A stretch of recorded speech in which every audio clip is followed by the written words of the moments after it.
Cytuno Wilson yw'r enw. Fi yw perchenog Trysor, Stryd y Brenin, Caerfyrddin. Dechreuon i'r busnes wrth brynu hen siop emwaith Davies yn Llambed. A wedyn yn 2004 ddelon ni fan hyn i Caerfyrddin. Busnes gemwaith sydd gyda ni. So ni'n helpu bobl i ddathlu ac i nodi amseroedd yn bywyd.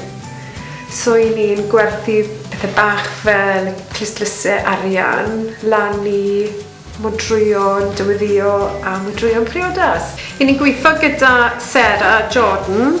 Mae'n ailfodlo hen emwaith.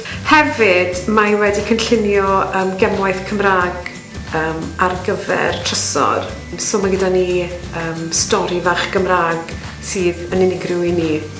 Mae bobl yn dod mewn i Caerfyrddin i siopa, ymwelwyr yn dod i Caerfyrddin, yn wedig yn yr haf, ni'n gweld lot o ymwelwyr. I ni gyd, y bedair o'n i'n siarad Cymraeg, i ni'n Gymru Cymraeg yma.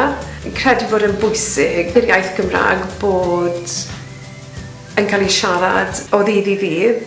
Mae'n bwysig bod yn cael ei siarad ar y stryd.